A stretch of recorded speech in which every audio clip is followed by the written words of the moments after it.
Breaking news చూస్తున్నాము. తెలంగాణ జాగృతి అధ్యక్షురాలు MLC Kalvakuntla Kavitha Nalgonda జిల్లా కేంద్రంలో పర్యటిస్తున్నారు. ఆమె చేపట్టిన జాగృతి జనంబాట కార్యక్రమంలో భాగంగా ఆమె నల్గొండ జిల్లాకు వెళ్లారు.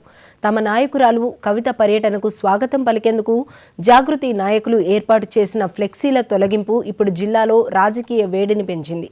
కవిత పర్యటన సమయంలోనే రాష్ట్ర మంత్రి కోమటిరెడ్డి వెంకటరెడ్డి నల్గొండ పట్టణంలో పర్యటించనుండటమే ఫ్లెక్సీల తొలగింపునకు ప్రధాన కారణంగా తెలుస్తోంది.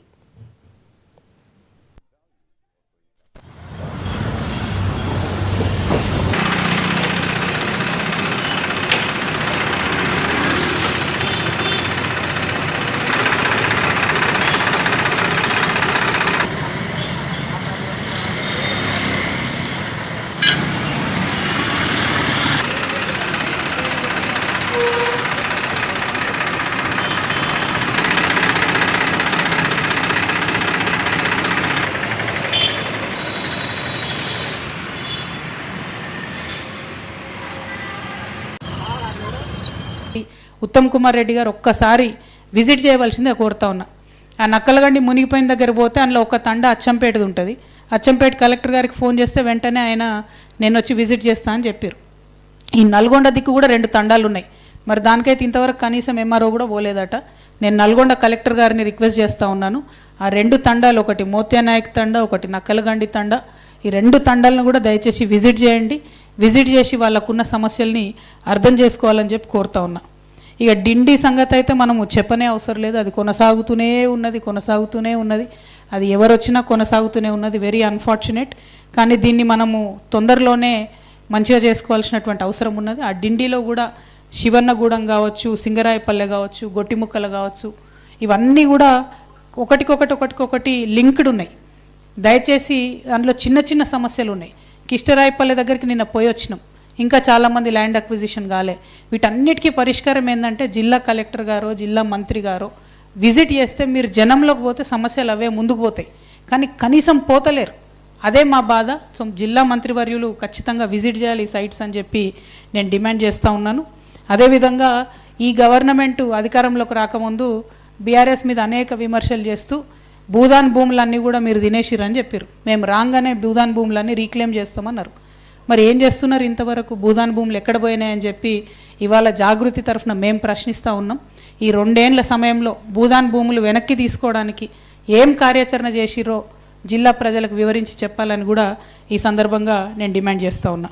అదేవిధంగా మిర్యాలగూడ సైడు దామర్చర్లలో యాదాద్రి పవర్ ప్లాంట్లో మరి 5 యూనిట్లు యాక్చువల్గా వర్క్ కావాలి. 4000 మెగావాట్ల ఉత్పత్తి లక్ష్యంతో ప్రారంభించుకున్నటువంటి ప్లాంట్లో కేవలము 2 యూనిట్లు ఇప్పుడు పనిచేస్తున్నాయి 1600 మెగావాట్లతో. మిగతా ఎప్పుడు పూర్తయితే దయచేసి ముఖ్యమంత్రి గారు ప్రజలకు చెప్పాల్సినటువంటి అవసరం ఉంది. ఇక రెండో విషయం, అక్కడ లోకల్లో వీర్లపాలెం అనేటటువంటి ప్రజలు, పాపం ఊర్లో ప్రజలు వాళ్ళు భూమి అంతా ఇచ్చారు. వాళ్ళకి ఇంటికొక ఉద్యోగం ఇస్తామన్నారు. ఇంతవరకు దాని గురించి మాట్లాడతలేరు.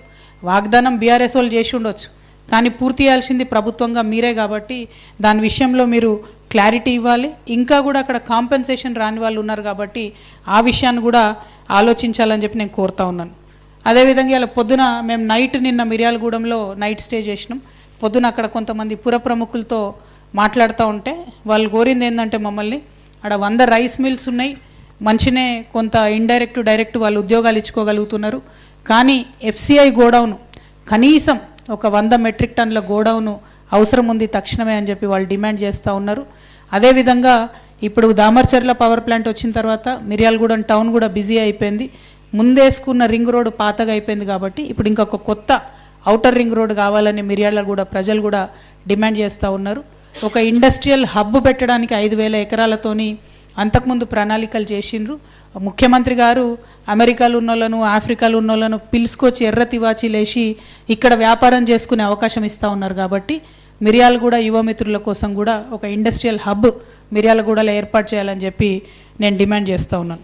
అదేవిధంగా నల్గొండ ప్రాబ్లమ్స్ మనం చూసినట్టయితే మరి 15 ఏళ్ల నుంచి అండర్ గ్రౌండ్ డ్రైనేజ్ అయితే నల్గొండలో లేదు.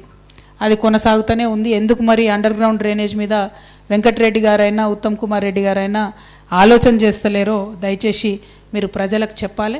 ఇక నల్గొండ టౌన్లో అనేకమైన ఇబ్బందులు చెప్పిండ్రు. మైక్రో లెవెల్లో ఒక్కొక్కటి చాలా ఇష్యూస్ ఉన్నాయి. అవన్నీ కూడా మేము జాగృతి కమిటీస్